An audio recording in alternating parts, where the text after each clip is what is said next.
Okay, so 6 scale, it's March 6th, 2025. Okay, do you guys want me to share my screen or should we just continue talking about what you're doing? We can just continue. So let me Okay.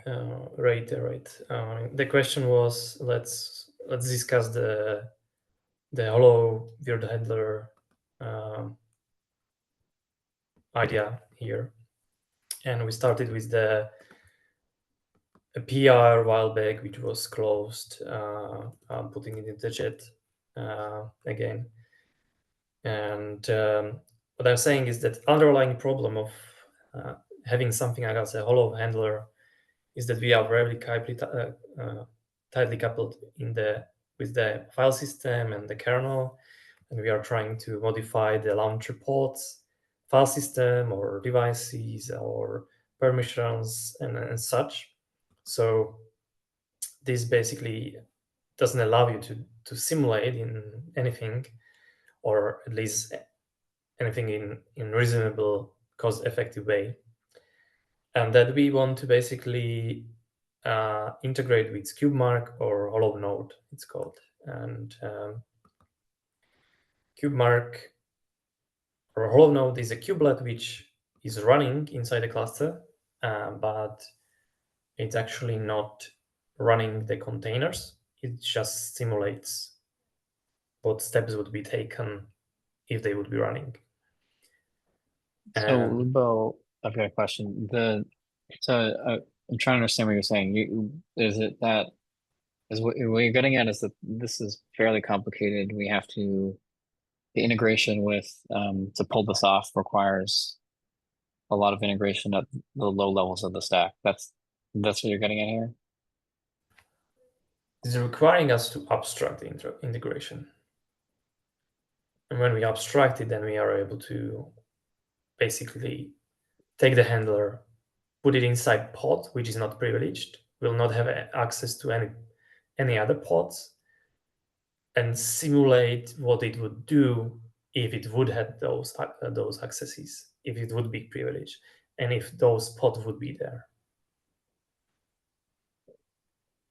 Okay.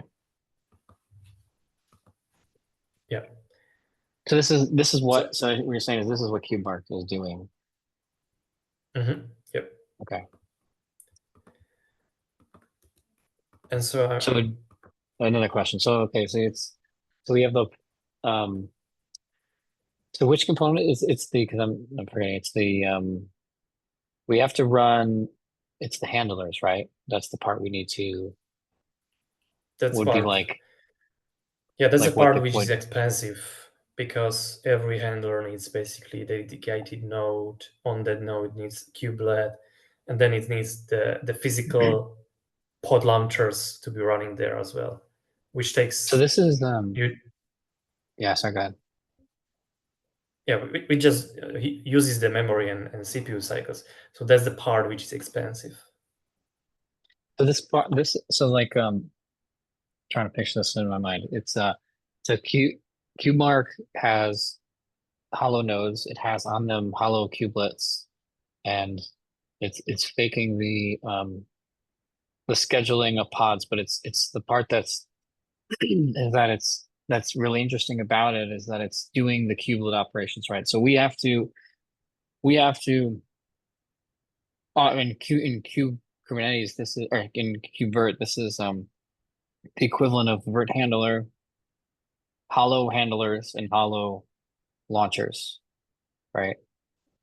And so we have to, that's what you're saying, right? And then we have to create how these hollow launchers and one hollow handler and land them on hollow nodes. Do we have to use the same infrastructure or is it like, do we have to create our own here?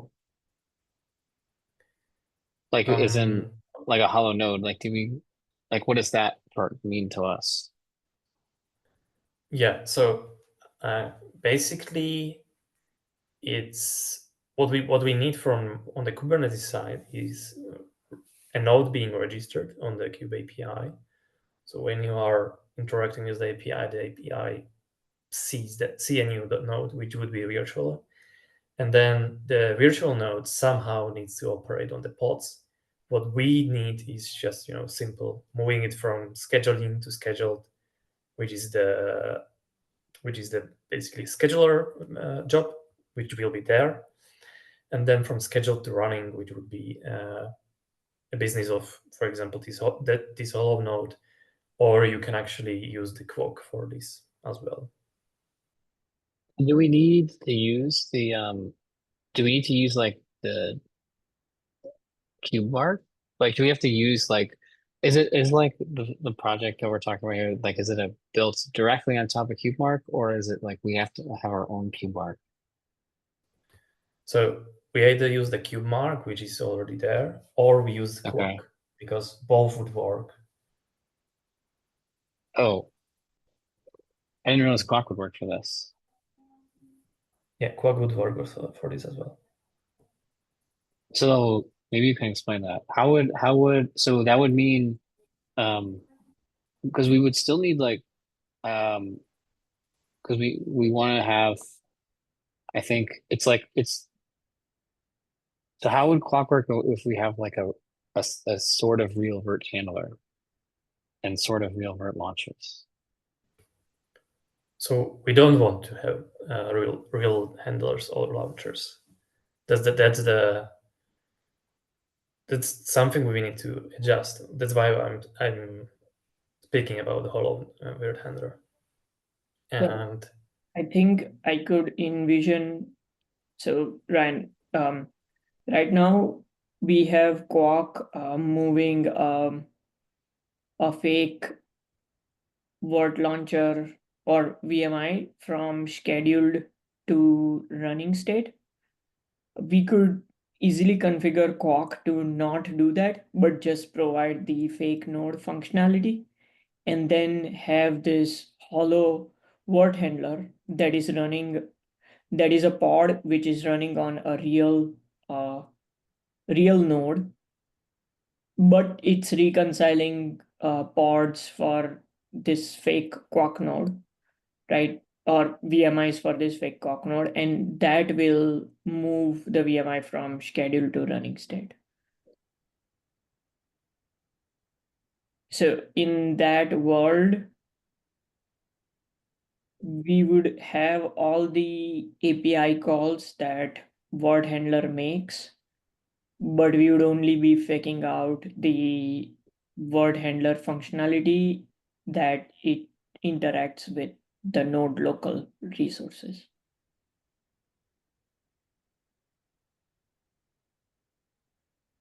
So that gets us everything. Is we're just missing the schedule to running. That's the last piece we need from Quark, or we don't get from Quark. No, we get that from Quark, but we get it without any added pressure from word handler currently. yeah, Oh, so like we with would Quark, we'd make the API calls, is what you're saying. Correct. If we From have the okay. word handler, then hollow word handler, then we will be able to make the API calls, which simulates the control plane uh, load. But we have to make sure that the node local load is abstracted and it's mocked. So this is like okay. So our hollow node is actually the vert handler, the vert handler. Yes. Okay. Okay. That's almost like the equivalent. Okay. So then you have to get we have to get that pod schedule. Okay, so we can do that. Yeah, we just need how do we don't have we don't schedule a vert handler now, right? We just behind the scenes we move between the states with Quark. yes. Okay, I see. So you have to have something. Okay, so you teach a vert handler about the hollow about these hollow VMs. It makes the real API calls, and you can schedule tons of these vert handlers, and they're just not as daemon sets. We just treat them like pods or something. Yeah. Yeah. Okay, I I'll tell see. you Okay. I'll tell you a parallel. I think it will be much more easy to grasp. So, for example, in the case of kubelet, imagine that it's basically job is to interact with the CRI, so the container runtime, right?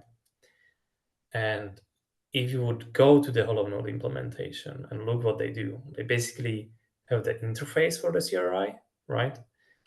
And they just replace the CRI implementation with something which either simulates something or just returns always success, right? And because all the code is using abstractions and not directly doesn't really go directly to C groups or pods file systems and such, then everything else works. And if it sees that the pod was actually started, it will just update the pod in the API. Hey, I'm actually running the pod.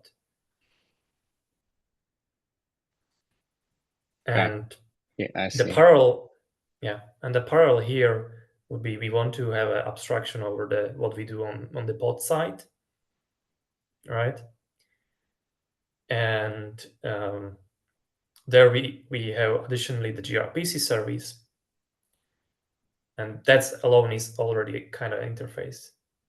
So one interface needs to be made, the one which basically will be for managing the pod, and then the second gRPC interface will just need to be somehow implemented in other way than currently, because we don't really want the launcher to be running.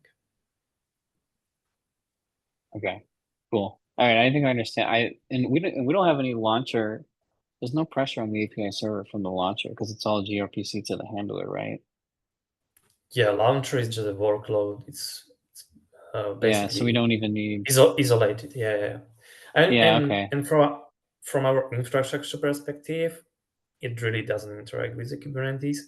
From a user perspective, they could have some workload running there, and we would interact with the kube, but that we don't really need to take care of. So yeah, I don't. That would be a tough one. So yeah, I think I agree. I think that the only thing the user could interact with is like they could list these things or something because it's technically an API. But I don't know. Does that use memory in Vert API if we do a list of VMIs? I don't think it does. Pardon? If we do a list of VM, so like you said, like there's a whole lot of user facing parts of the VMI. Like in terms, I think what you mean is that like in terms of its performance and scalability, like it's not making so what I was saying is that the user can technically list VMIs, and that would affect the API server in some way, but I mean, we can measure that, but I'm not really sure if like, I'm also not sure about the Kubernetes control plane because that's what we're after. Like if we were to list VMIs, that doesn't really use KubeVirt API resources, right? I think it's just Kubernetes. Yeah, but it's a what I've meant is that it's the third party. Basically, the workload of the VM is third party for us. We don't really care about that because you could basically deploy a pod, right? And from the inside of pod, you could do whatever to harm the kube. And Kubernetes can't really take care of it because it's a third-party application for them as well. Yeah. No, I understand that it's more. It's that well, I'm just not. What I'm not sure of is like because it's not. You're right. It's pod. Like it's Kubernetes. Under the hood, it's like pod YAML, but there is the VMI YAML in front of it, and the VMI YAML gets served from somewhere. So the only other part of this that would be, I think, for possibly stressing the possibly, this is what I'm wondering, it's like the Vert APIs, if you list VMIs, do we go to the Vert API if the user lists VMIs? So a user inside a VM would need their own token and their own client, and yes, they would No, go not inside I mean just a regular kubectl, like a regular kubectl client. Or even another controller, right? Like I mean, I guess you could say like any controller can come along and list VMIs, right? Yeah, absolutely.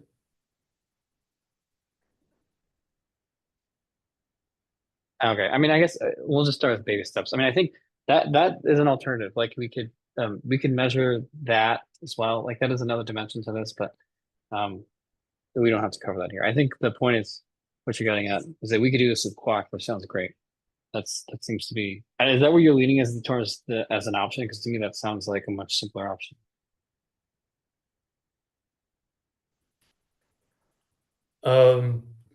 Yes, and yeah, the first way would be to just have a quark which would act as a virtual nodes, and then we can deploy the hollow handlers per each the virtual node and see how it goes.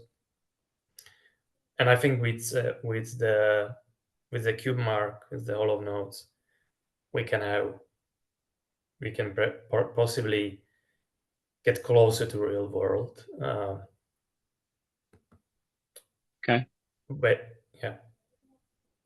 Okay, so Ryan, just to clarify, I just checked the Word API stuff, and only the sub resources that we have in KubeWord, it goes through Word API.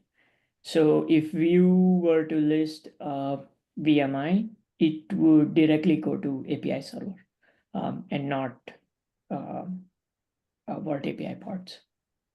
Okay. I thought so. Okay. Perfect. And we don't that's we don't need no, we don't need to deal, I think, with so much with that dimension. Yeah.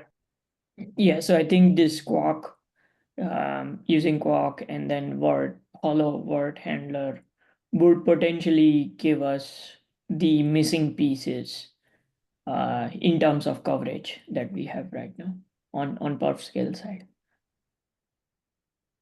Okay. Yeah, LA, I mean, just something to think about for later. I mean, be kind of interesting exercise. Like I wonder, because we were talking about it yesterday with our talk.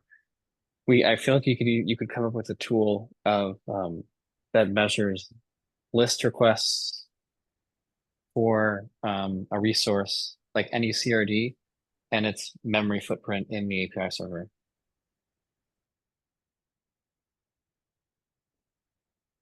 Um,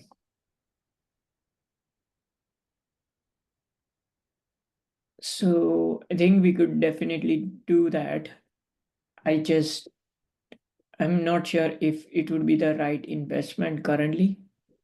No, it wouldn't be. I was just saying to think about it because I actually think that would be kind of funny or interesting because um yeah, it's just a side note to think about because I think it would be funny. It would be something interesting because it's sort of another way. Like we were talking with about DRA the other day and the fields um that are going to go into DRA and stuff I think we kind of talk about the idea of changing YAML and the effect that it has. Mhm. And really I think from our talk when we were talking yesterday is like the effect that it has is when you do lists on these things. And it's like, what does one line of YAML lead to? Like how much memory per list or something like that, right? So I But think, something to think about. yeah, this is a big problem as of today, but um, 3 versions down the road, I see this problem to be gone. Two reasons for it. Upstream is moving towards streaming list, and it will drastically help with the API server load. And then on top of that, upstream is also moving to um, a serialized binary encoding of resources on both client and server. So what happens currently is there is only JSON encoding or YAML encoding available for CRDs. In the future, and JSON encoding is the one that causes large amount of memory allocations for encoding and decoding. So in if upstream Kubernetes is moving to a binary encoding, the memory allocations on encoding decoding would be less, and the cost of YAML would significantly reduce in that world. So all I'm trying to say, there are 2 or 3 initiatives in upstream where all of the problems we are seeing now will go away. So I'm a little bit skeptical if now would be a good time to go down this thought process. No, it wouldn't be. I think makes sense. So this is well taken care of. Okay, forget it. It was just a thought. While I was in conversation. Okay. So what's next about this, Lubo? I would just say your plan is.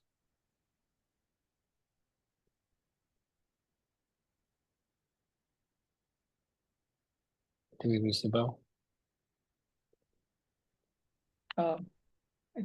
If you're speaking, then you're on mute. Pardon me.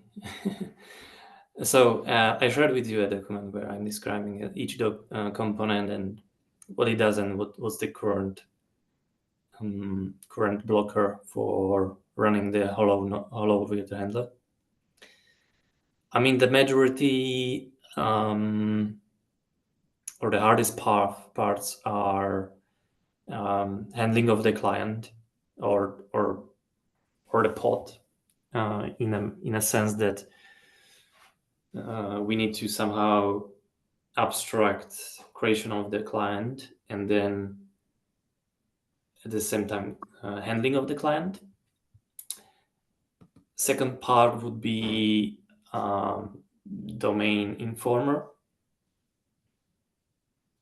and then I think we have only like very small things which can be abstracted away slowly. So that's probably it, at least from the top level, highest priorities which needs to be done. Yeah, so Lubo, I think in one of our next calls or maybe at KubeCon, it would be good to estimate the effort that is needed to maintain this hollow word handler. The reason why I bring that topic up is there is an alternative way where we can simulate the control plane pressure by word handler just by measuring the amount of calls it makes and creating a client to do that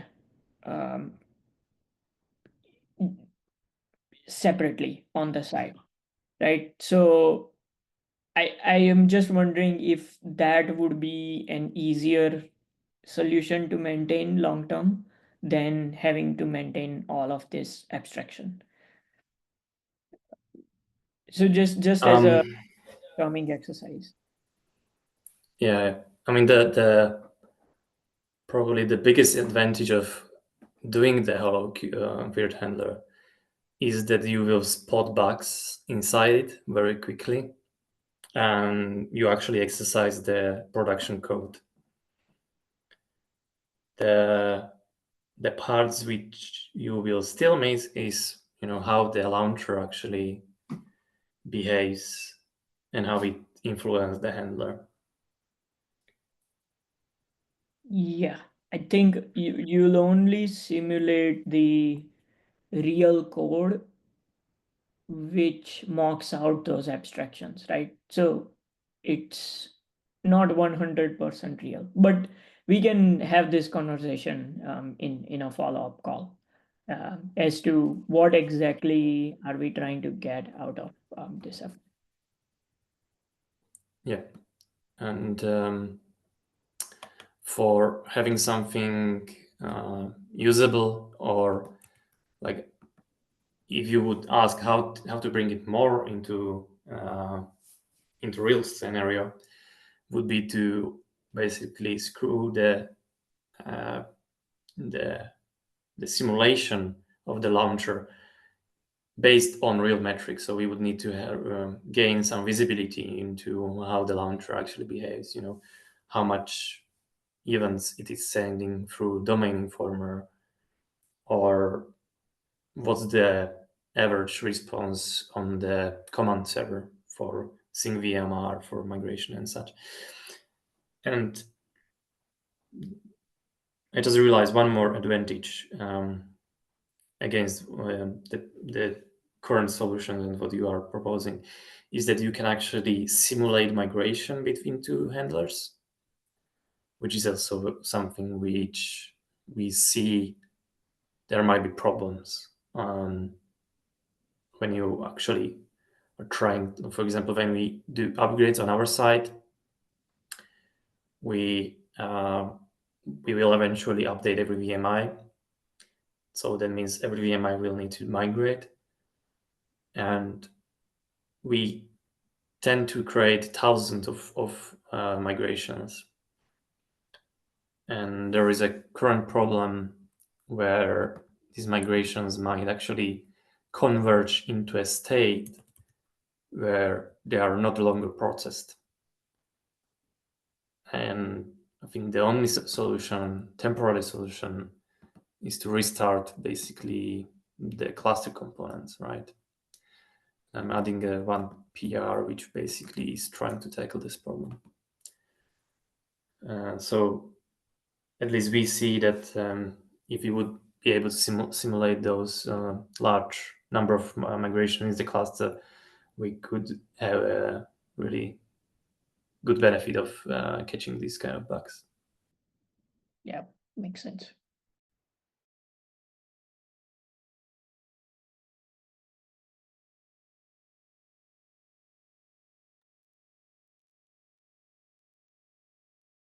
Okay. Pardon. Yeah, I need to drop, but one more thing before I drop is that we actually have a GSOC this year again, and one of the issues is related to this problem. It's called self-sufficient virtual handler, and I'm pretty hopeful that we get at least few candidates from which we can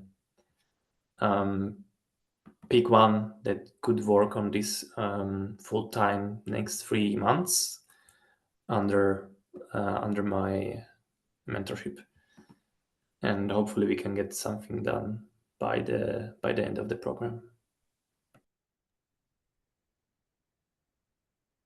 Very nice. Exciting. And of course, please review the document which I shared. Please keep it private, because that would spoil the fun of GSOC, as it's a kind of good clue for the project. And please leave a comments when you have ones, or if you see a better structure for the document and such, or what you are missing in there. I'm good. Okay, thank you. And I need to drop. I apologize. So see you. Well, I'm actually on PTO for the next 3 weeks, so see you in the London. I hope both of you. Yep. See you there. Bye. Perfect. Bye. Bye-bye.